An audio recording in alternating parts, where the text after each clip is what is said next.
durant tous les mercredis pendant ce mois d'octobre.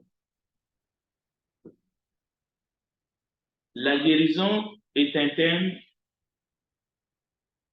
dans l'évangile de Christ. Ça fait partie des bénédictions que nous avons en Jésus-Christ. Comment les savons-nous? Déjà dans les prophéties, si nous lisons Ésaïe au chapitre 53, nous savons qu'il a porté nos péchés. Mais nous disons aussi que c'est par ces meurtrissures que nous sommes guéris. Donc, les maladies ont été prises en charge par le Seigneur. Maintenant, il y a un enseignement qui vient avec. Il faut comprendre cet enseignement. Donc, c'est ça les thèmes que nous allons développer les mercredis durant ce mois d'octobre. Alors, soyez attentifs, mercredi après mercredi, pour ne pas perdre le fil conducteur. Il faut comprendre l'enseignement de sorte que nous ne soyons pas sans ressources lorsque nous sommes malades ou lorsque les nôtres sont malades.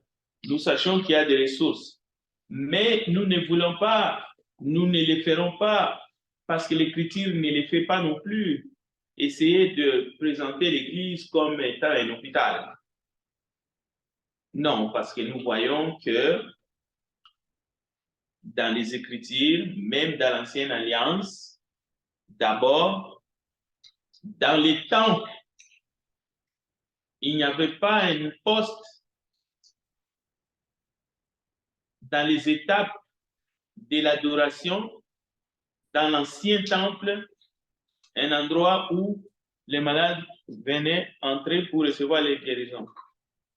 Même tout se faisait à l'extérieur de manière individuelle. La guérison pouvait intervenir grâce à Dieu, grâce à sa providence, à travers les prophètes, qui un miracle s'opérait, quelqu'un était guéri, ainsi de suite. Mais au 1er siècle aussi, nous voyons en Israël la piscine de Bethesda, des endroits comme ça où les gens pouvaient se plonger dans l'eau pour trouver la guérison parce qu'un ange descendait pour bouger l'eau et celui qui descendait le premier était guéri. Mais nous voyons Jésus partout où il passe, on apporte les malades, ou on vient les chercher pour qu'il aille là où se trouve le malade, ou qu'il raconte le malade, ou qu'il donne un ordre, et le malade, là où il est à la maison, il est guéri. Mais ces guérisons, au 1er siècle, ne sont pas associées au culte. C'est-à-dire, nous ne voyons pas au 1er siècle les chrétiens réunis ou faire des conférences de guérison. Non.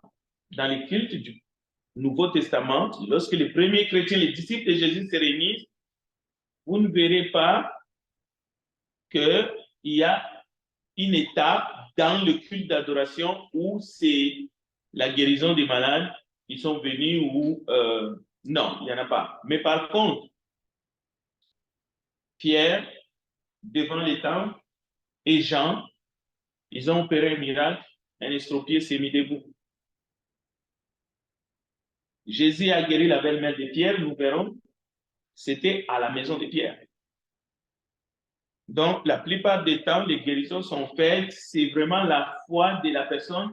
Au fait, c'est individuel. C'est une fois qu'il se déclenche, on fait appelle les anciens. Si quelqu'un parmi vous est malade, qu'il prie. C'est dans le contexte de la prière individuelle, personnelle, à la maison. Qu'il appelle les anciens. Il s'agit d'appeler les anciens chez soi. Les anciens vont se déplacer de chez eux pour aller chez vous. Et ils vont prier pour toi, y compris l'expression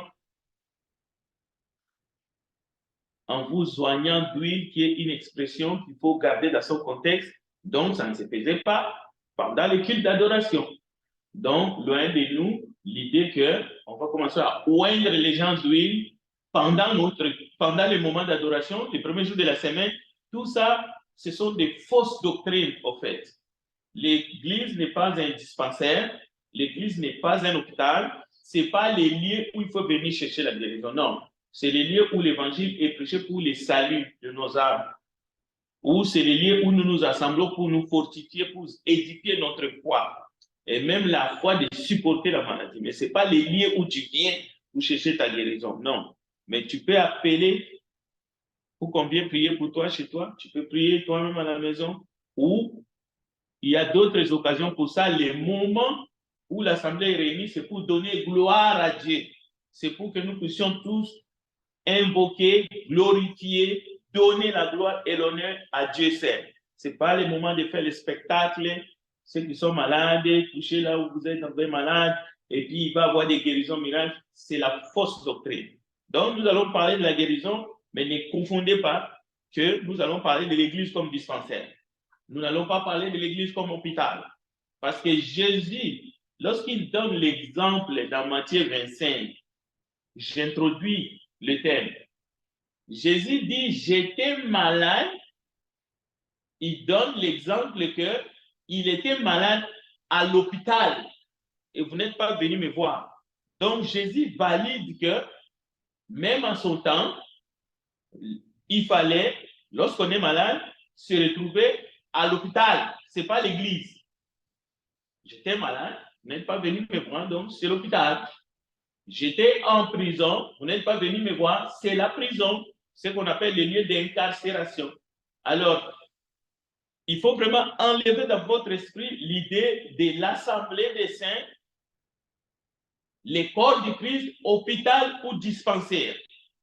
C'est important parce que les exemples que nous avons dans la Bible, c'est que la guérison se faisait même par ceux qui avaient reçu les dons d'opérer des miracles, c'est que c'était parce que quelqu'un individuellement était malade. Donc, ça se faisait au nom de Jésus-Christ, mais même chasser les démons.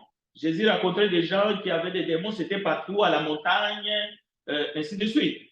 Non, ce n'était pas dans le culte du premier jour de la semaine, on va maintenant chasser des démons. Non, ça c'est des doctrines étrangères. C'est la fausse doctrine. On ne se réunit pas pour chasser les démons. C'est pour ça que l'Église du Christ, ce n'est pas une dénomination. Donc, ne posez même pas la question pourquoi vous ne chassez pas les démons. Non, on n'est pas ici le premier jour de la semaine dans nos réunions pour chasser les démons. Non, on est là pour adorer, on est là pour apprendre, on est là pour chanter, pour louer Dieu. Vous allez voir que les démons, là où véritablement le nom de Jésus est élevé, là où Jésus siège au milieu des saints et où Jésus habite, les démons savent et ils fuient. Eux-mêmes, ils savent qu'ici, nous n'avons pas les marges de manœuvre. Ils savent eux-mêmes. Donc, on n'a pas besoin de les chasser à ce moment. C'est pour cela que les démons disaient, je connais Paul, je connais Pierre, ainsi de suite. Mais lorsque Pierre racontait quelqu'un qui était tourmenté par les démons, ou Jésus, il les chassait. Mais ça se faisait en dehors de rassemblements chrétiens. Bien, ça c'était l'introduction. Nous sommes prêts à prendre des questions, même en ligne. N'hésitez pas à poser toutes les questions.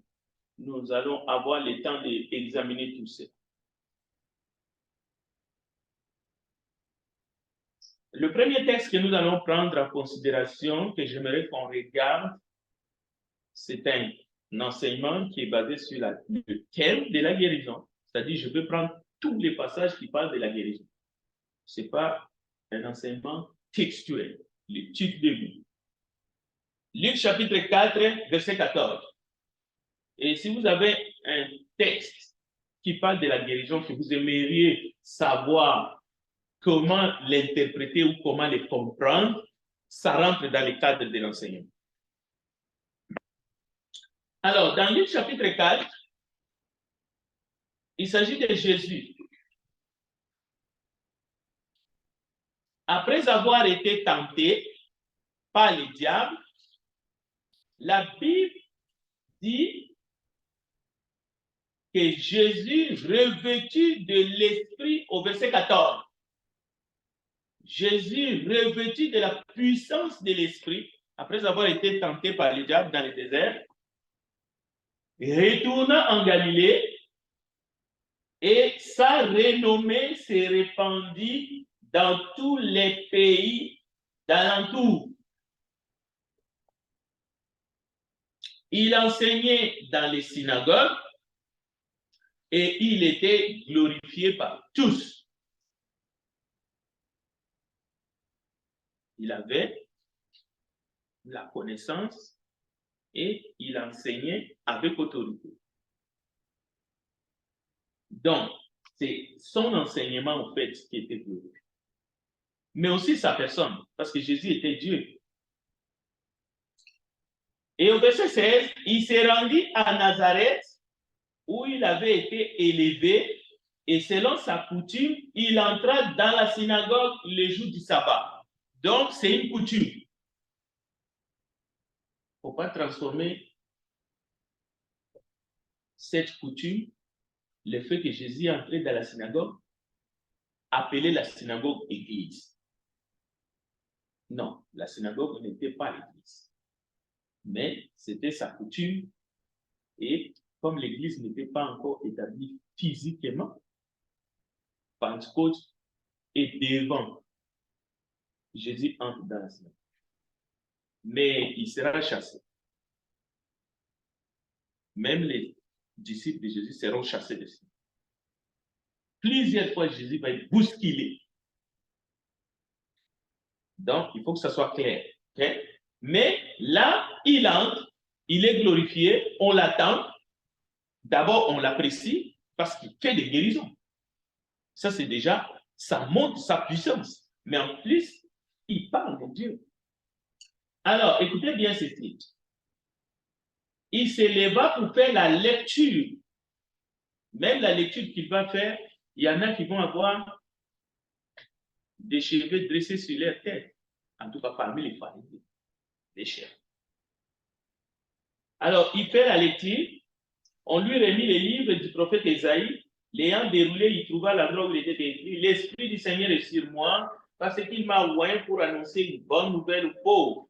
Il m'a envoyé pour guérir ceux qui ont le cœur brisé, pour proclamer aux captifs la délivrance et aux aveugles le recouvrement de la vue, pour renvoyer libres les opprimés, pour publier une année de grâce du Seigneur. Ensuite, il roula les livres, le remit aux serviteurs et s'assit. Alors, tout le monde a les regards fixés vers lui. Et il dit: cette parole de l'Écriture que vous venez d'entendre est accomplie. Et la parole dit, tous lui rendaient témoignage. Ils étaient étonnés des paroles de grâce qui sortaient de sa bouche. Et ils disaient: n'est-ce pas le fils de Joseph? Alors les questions fils. N'est-ce pas le fils de Marie? Comment ça se fait que? Jésus va leur répondre par plusieurs mêmes proverbes. Il dit: sans doute vous m'appliquerez ces proverbes: médecin, guéris-toi toi-même. Et vous me direz: fais ici dans ta patrie tout ce que nous avons appris que tu as fait à Capernaum. Médecin, guéris-toi toi-même. Vous voyez? C'est un terme médical. Jésus utilise un terme médical: médecin, guéris-toi toi-même. Donc, encore une fois, ce terme de la guérison ne va pas nous amener dans des rêveries, ne va pas nous pousser au fait à réclamer la guérison, au fait à ordonner la guérison, ne va pas nous pousser à... Écoutez, si Jésus dit: vous allez me dire, médecin, guéris-toi toi-même, cela veut dire que Jésus est en train de leur dire: oui, vous allez peut-être me voir faible à un moment donné. Oui, Jésus faisait allusion de lui-même. Vous allez me voir crucifié à la croix. C'est à ce moment-là. Vous allez me voir blessé. vous allez me voir que mon sang coule, je saigne de la tête aux pieds. C'est à ce moment-là qu'ils ont dit, mais guéris-toi toi-même, descends de la croix et nous croirons à toi. Donc Jésus faisait allusion justement à tout ce qu'il va subir comme traitement, torture. Il sera blessé, il a été blessé pour nos péchés, ainsi de suite. Alors, donc vous voyez, c'est pour cela, nous pouvons apprendre ici que la doctrine de la guérison en Jésus-Christ, au nom de Jésus, ce n'est pas une occasion pour revendiquer la guérison.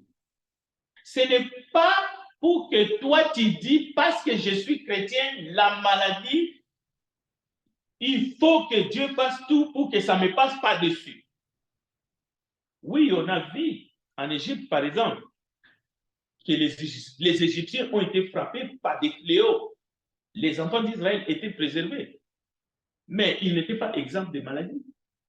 Ils ont été frappés par des maladies, même dans le désert, même à Canaan.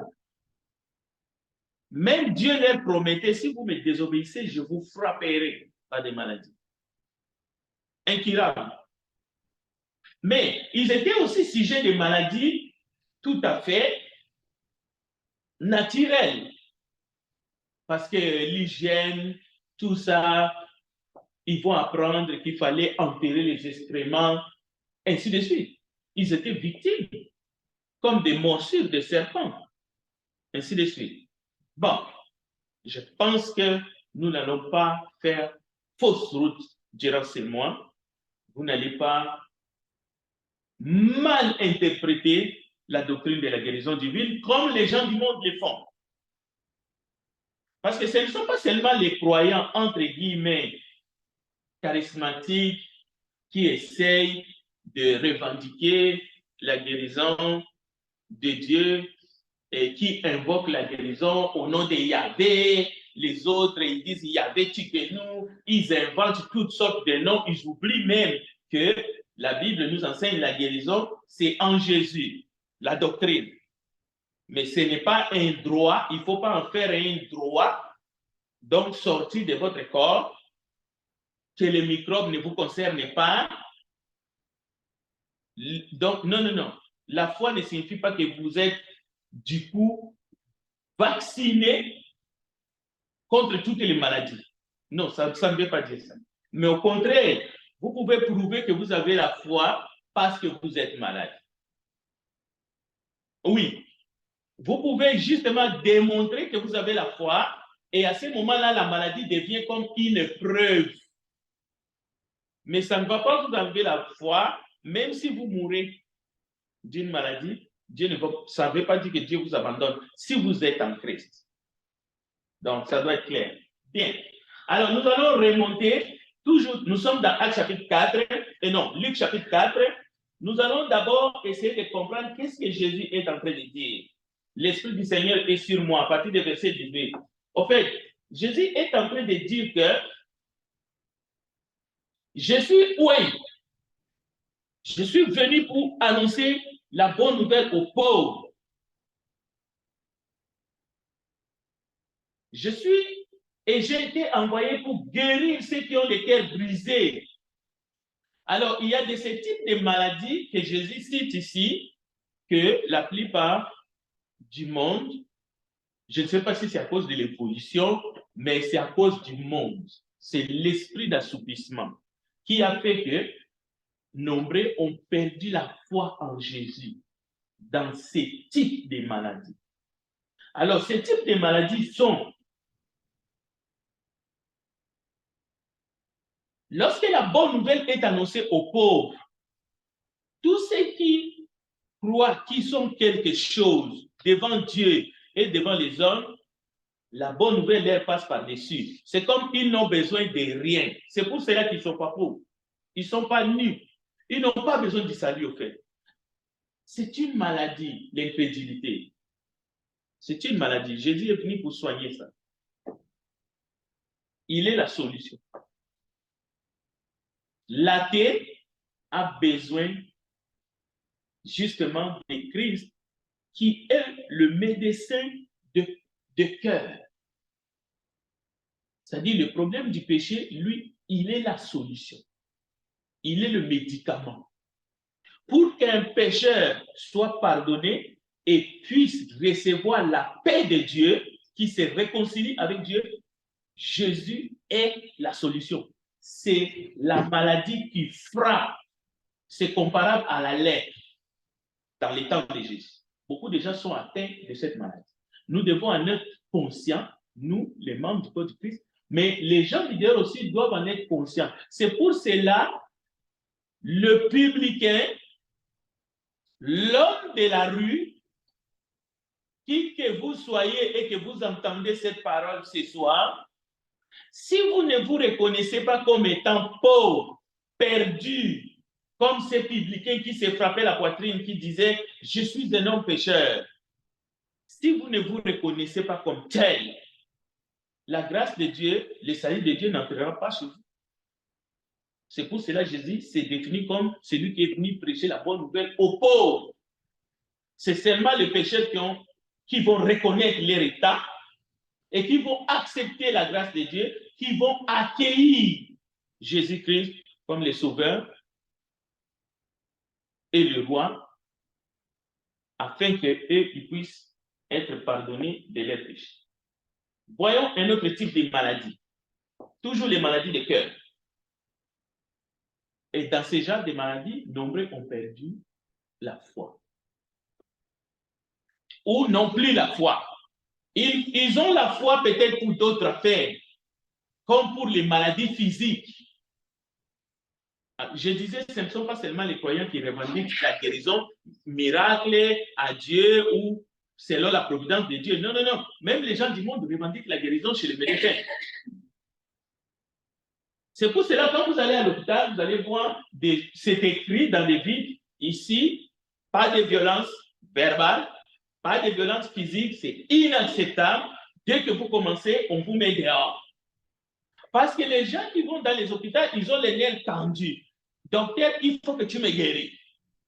Et souvent, les docteurs, comme ils sont humbles, la plupart en tout cas, je ne peux pas te guérir.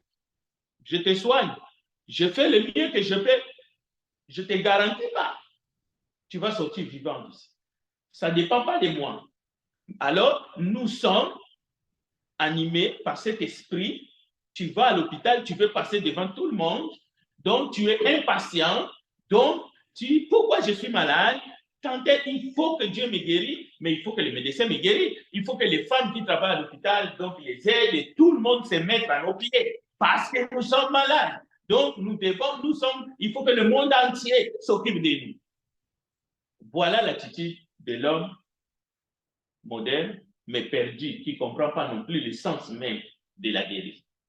Que c'est là, parce que toute guérison vient de Dieu, ça peut se faire que Dieu te touche selon sa grâce dans ta maison, dans ton lit, parce que tu mets ta foi en Christ, mais ça peut se faire aussi par un traitement, un suivi chez ton médecin de famille, pour ceux qui ont des médecins de famille. Mais la plupart des gens dans ce monde, dans le monde, ils n'ont pas de médecin de famille, mais ils vivent avec la foi. Ils ont la foi. Que personne ne vous trompe.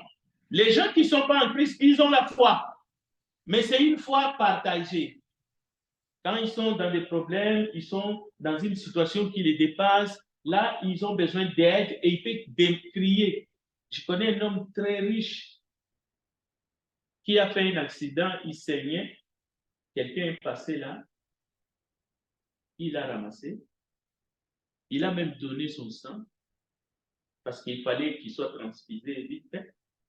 Mais quand cet homme est revenu sur ses pieds, on lui dit, mais c'est lui qui t'a aidé et qui veut devenir ton gendre. Il dit, celui-là, c'est Vanipier, là, va marier ma fille. Non, il n'est pas de ma classe. Je ne peux pas accepter. Mais c'est lui qui t'avait aidé. Quand ton sang se terminait, il dit, n'importe qui peut m'aider. Si lui, il ne m'avait pas aidé, quelqu'un d'autre aurait donné son sang. Ce n'est pas parce qu'il m'a donné son sang que je dois accepter qu'il devient mon gendre. Donc, il y a des gens comme ça. Bon, Je ne dis pas qu'il devrait laisser sa fille. C'est lui qui décide à qui il veut donner sa fille en mariage. Mais quand même, c'est un exemple pour nous montrer l'attitude des gens. Des fois, quand on est malade, on a besoin de l'aide. D'où ça vient, mais quand on est en santé, on retrouve notre humeur. C'est-à-dire, quand on est malade, on a besoin de Dieu pour qu'il nous guérisse. Mais quand on n'est pas malade, on s'en fout. On n'a pas besoin de Dieu. C'est des choses qui arrivent. Alors, voyons encore un autre type de maladie. Jésus dit aussi, il dit, regarde, nous sommes toujours dans Luc. Toujours dans Luc. Maintenant, le verset 18 toujours, regardez. Il m'a envoyé ceux qui ont les cœurs brisés et aussi pour proclamer aux captifs la délivrance. Qui sont ceux qui ont les cœurs brisés? Bon, les cœurs brisés, c'est une maladie. Les cœurs brisés peut être à cause que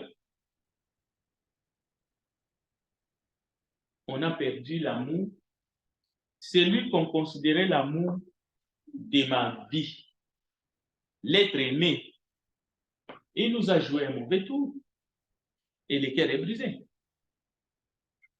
Le cœur peut être brisé aussi parce on croit qu'on est venu au monde, mais défavorisé, dans une famille pauvre. Le cœur peut être brisé pour plusieurs raisons. À la suite d'une maladie aussi, un cancer ou plusieurs autres. Mais Jésus dit, ceux qui ont le cœur brisé, je peux guérir le cœur. C'est-à-dire, je peux, si tu mets ta confiance en moi, je suis capable. Il soigne le cœur. Mais il peut donner un cœur nouveau. Là, c'est dans le contexte de la conversion. Lorsque nous naissons de nouveau, lui nous donne un cœur nouveau. Mais nous pouvons être croyants, chrétiens, baptisés et avoir une peine de cœur. Lui, il dit, il peut guérir ça. C'est une maladie. Alors, les dépressions, comme on a étudié il y a quelques mois, toutes ces choses-là, Jésus dit qu'il est la solution. Ce sont des maladies que lui, il peut guérir. Les captifs, ce sont des personnes, par exemple, qui sont esclaves du tabac, esclaves des jeux de société. Ils vont dans les casinos, ils sont dépendants de l'alcool, des ivrognes. Mais il y a aussi des personnes, vous ne savez pas, vous les voyez. Parfois, ils fréquentent les assemblées. Mais ils prennent des drogues, que ce soit en comprimé ou que ce soit les chambres ou qui consomment des boissons mélangées, mais ils deviennent dépendants. Ils sont captifs. Il y a des personnes qui sont ils sont des maniacos sexuels. C'est-à-dire, ils peuvent pas se passer. Au fait, ils sont dépendants. C'est un captif. Alors, Jésus dit, lui, il peut rendre libre. Maintenant, regarde, c'est une question, je ne suis pas en train de dire une question de foi de ces personnes-là. Non, loin de là. Ça, c'est une manière de leur jeter la pierre. Non, non, non, non. Nous qui avons la possibilité de lire la Bible, qui disons que nous croyons en Jésus, est-ce que nous croyons encore que Jésus est à mesure de donner la liberté à ces personnes-là? C'est ça le but de l'enseignement.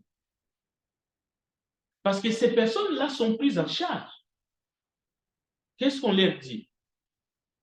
Par exemple, les travailleurs de sexe, ce sont des captifs. Il y en a parmi eux qui sont des captifs. C'est-à-dire, ils veulent laisser, ils veulent quitter, ils veulent arrêter, mais ils ne peuvent pas. C'est plus fort qu'ils sont captifs. C'est les ivrognes. Mais est-ce que dans la prédication de l'évangile, est-ce que nous croyons ce que Jésus a déclaré? C'est Jésus qui dit ici, Il dit, il peut donner la liberté aux captifs, il peut guérir les cœurs brisés. C'est-à-dire, ça doit faire partie de notre prédication. C'est lui qui se déclare comme tel. Et nous devons les présenter comme tel. Et nous ne devons pas seulement nous limiter à dire, oh, il faut que tu ailles faire une thérapie. Oui, c'est bien, c'est pas mauvais. Il ne faut pas seulement que nous disons, ah, tu sais, il y a une publicité qui passe chaque fois à la télé. Si tu veux arrêter de filmer, tu fais ceci, cela, et il y a des trucs qui vendent, je ne sais pas comment est-ce qu'on appelle ça. Ça passe. Mais est-ce que nous, est-ce que ce message de Luc 4, ici, qui est tellement clair, il dit, il m'a oint pour proclamer aux captifs la délivrance et aux aveugles le recouvrement de la vie et pour renvoyer libres les opprimés. Les aveugles ici, ce ne sont pas les gens qui ont perdu leur capacité de voir. Non. Il y a des gens qui sont aveuglés, ils ne peuvent pas voir, prier l'évangile. Maintenant, nous devons savoir, par des intercessions, par des prières, que Jésus-Christ est capable de faire que ces personnes, ou nous disons, peine perdue, il faut laisser ces gens-là, de toutes les façons, c'est fini, c'est sans espoir, ou nous continuons à dire, oui, écoutez, il faut aller dans ce qu'on appelle la désintoxication, oui. Et la plupart des gens, ils ne veulent pas. Mais quand même, nous ne devons pas oublier que dans le cadre de la prédication ou de la doctrine de la guérison, toutes ces personnes sont prises en charge par le Seigneur. Ça veut dire qu'il a porté à la croix toutes ces choses-là. Mais là, on ne va pas faire du forcing. Nous ne sommes pas de ceux-là qui prônent le miracle et ainsi de suite. Non, non, non, non, non. Nous disons aux gens, écoutez, la vraie délivrance, c'est si volontairement d'abord, tu donnes ton cœur à Dieu. Si tu acceptes de te soumettre à Dieu et que tu acceptes de suivre Jésus volontairement, Jésus a promis, c'est une promesse. En d'autres termes, quelqu'un qui a du mal à arrêter de fumer, il faut lui dire, écoute, tu peux te mettre à genoux et demander l'aide à Jésus qui t'aide pour que tu arrêtes à fumer. Mais tu peux suivre aussi les conseils de la télévision. Parce qu'il y a la publicité. Il faut dire aux gens, ah, toi, tu fais les casinos, tu brûles tout ton argent, tu es captif. Mais écoute, oui, tu peux aller te soigner. Tu as besoin de voir un psychiatre ou un psychologue, peu importe. Mais notre Jésus, Jésus-Christ, Luc chapitre 4, voici ce qu'il a dit. Est-ce que tu crois cette parole? Tu crois? Mais il y a des témoignages de personnes qui ont dit, Seigneur Jésus, si tu existes, je ne peux plus, je suis fatigué. Je veux laisser, je veux sortir de l'ivrognerie. Sors-moi là-dedans, je vais te servir. Et ces gens-là, ils ont été délivrés. Mais ils ont fait une démarche sincère. Maintenant, le problème, c'est que dans le monde aujourd'hui, on a occulté tout ça. Même ceux qui ont des dispensaires, ceux qui ont fait de leurs églises des dispensaires, ces gens-là, ils sont laissés, c'est des laissés pour compte. Et ils cherchent quelqu'un qui a une main plus courte que l'autre. Il faut que cette personne vienne, il paye les sacrifices et on va rallonger ces bras. Et souvent, c'est n'importe quoi. Ou bien faire croire à quelqu'un qui a le cancer, on va faire partir le tumeur par miracle, des choses comme ça. Ou bien, oh, tu vas avoir des enfants, ainsi de suite. Mais, allez à Ottawa, allez même ici à Montréal, vous allez voir qu'il y a des gens au bord de la route. Au fait, c'est des drogués. Même la société ne s'en occupe plus. Mais, ce que nous voulons dire ici, c'est que si vous avez un frère, si vous avez quelqu'un que vous connaissez, que vous pouvez lui présenter l'évangile, n'hésitez pas de lui dire qu'écoute, Moi, je ne suis pas un guérisseur. Je ne fais pas des miracles, de toute façon. Mais l'évangile, maintenant, souvent, les personnes ne veulent rien savoir, mais au moins, on prend acte. Parce que c'est sûr, Jésus ne va pas délivrer quelqu'un qui ne veut rien savoir. Même les malades au premier siècle, on les amenait là où Jésus était, et là, Jésus pouvait s'en occuper d'eux. Donc, il y avait coopération. Ces personnes-là coopéraient. Ils se laissaient aller. On les amenait. C'est pour cela, ici, on prie pour tout. On prie pour tout. On ne prie pas seulement pour les malades, que vous savez, non, quelqu'un va avoir une chirurgie. Non, non. On prie le vendredi, on prie pour tous les sujets. Mais il faut que nos sujets varient, commencent à varier. On commence à s'occuper des gens qui sont dans cette liste-là aussi. On peut prier pour quelqu'un qui a un problème que Jésus a cité.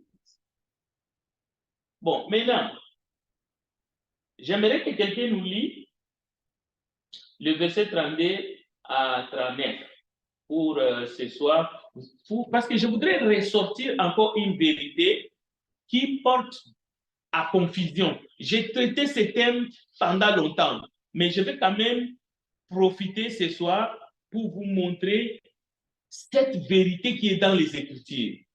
Luc 4, verset. On a dit, oui, 32. Oui, 32 à 39. On était frappé de sa doctrine quand il parlait avec autorité. Il se trouva dans les synagogues un homme qui avait un esprit de démon, impur, et qui s'écria d'une voix forte: Ah, qui a-t-il entre nous et toi, Jésus de Nazareth? Tu es venu pour nous perdre. Je sais que tu es le Saint de Dieu. Jésus le menaça, disant: Tais-toi et sors de cet homme.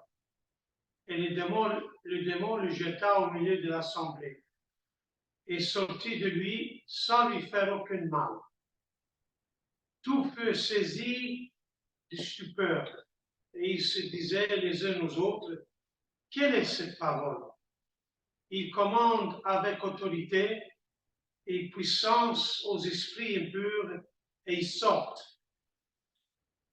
Et sa renommée se répandit dans tous les lieux d'alentour. En sortant de la synagogue, il se rendit à la maison de Simon. La belle-mère de Simon avait violente fièvre, et il y priait en sa faveur. S'étant penché sur elle, il menaça la fièvre, et la fièvre la quitta. À l'instant, elle se leva et elle servit. Merci. On va s'arrêter là. Vous voyez? Au fait, le but, c'est d'avoir la foi en Jésus. La foi en Jésus-Christ comme celui qui nous guérit. Il a fait ces choses. Bon, à l'égard des démons, c'est ça que je voulais mettre un peu l'emphase là-dessus. Est-ce que vous voyez l'attitude des démons face à Jésus? Ça, c'est avant la mort de Christ. Les démons reconnaissent Jésus. C'est le démon qui possède la personne qui parle, qui dit: Tu es venu nous perdre. Qu'y a-t-il entre nous et toi, Jésus de Nazareth? Tu es venu nous perdre. Écoute, je sais qui tu es, le Saint de Dieu. Jésus le menaça: tais-toi. D'où vient l'idée que les démons, avec les armées de ce monde, vont faire une alliance pour se battre avec Jésus? D'où vient ça? Regardez ici, Jésus n'est même pas mort encore. Et ce n'est pas le seul verset que nous avons dans les Écritures. Ailleurs, ils viennent, ils se prosternent. Dès que Jésus sort il va pour annoncer la bonne nouvelle. Il marche dans les rues de Galilée. Les démons qui sont dans les démoniaques, ils viennent, ils se prosternent. Écoutez, quelqu'un qui a une telle autorité, maintenant qu'il est mort, qu'il est ressuscité, qu'il est glorifié, d'où vient la guerre? Comment est-ce qu'il va faire la guerre? Tous ces démons, y compris Satan, ils savent qui est Jésus. C'est-à-dire, si Jésus se pointe à son retour, ils vont seulement, au fait, aller soit se cacher, soit se prosterner, soit se livrer eux-mêmes. Envoie-nous. Envoie-nous. Non, il n'y aura pas de discussion, il n'y aura pas bataille. Parce que la Bible dit qu'il va venir avec puissance, avec des anges, dans la gloire. Donc, il n'y aura pas. Quand il vient pour rendre le jugement des liens. Il vient pour faire justice. Parce que tout genou va fléchir devant lui, dans les cieux, sur la terre, sous la terre. Ceux qui vont se retrouver sur la terre, tout genou, y compris les esprits, vont être courbés devant. Parce qu'il est le roi des rois. Il est le Seigneur des Seigneurs. Il ne peut pas se battre avec ça. Il ne revient pas pour faire la guerre. Non. Non. Même les morts seront ressuscités, mais pas pour venir discuter avec lui. Tout genou fléchit. Bien, c'est très important. Alors, même les tais-toi, sort, ça montre son autorité. La Bible dit, bon, les démons les jeta au milieu de l'assemblée. Encore une fois, il s'agit de la synagogue. Ce n'est pas l'église. Dans l'église, ces gens du spectacle, on ne voit pas.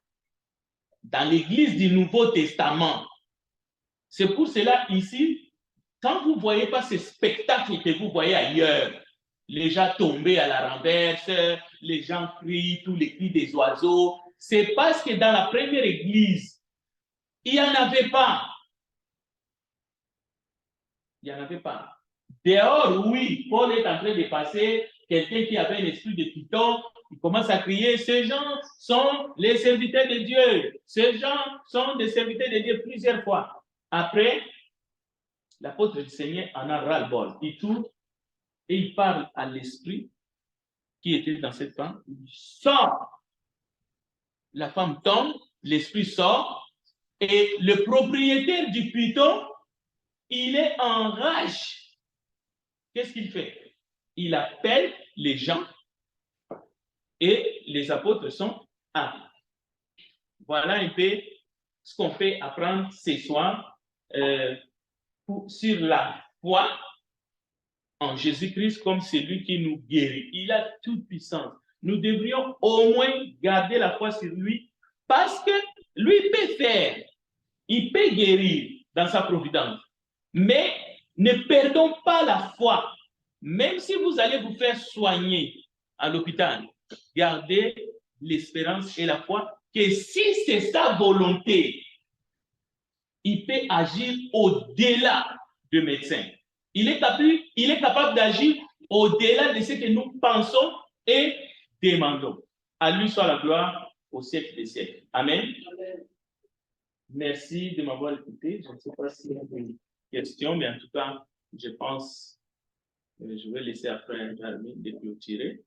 Nous avons 10 minutes. Mais si vous avez des questions, n'hésitez pas. Amen. Merci.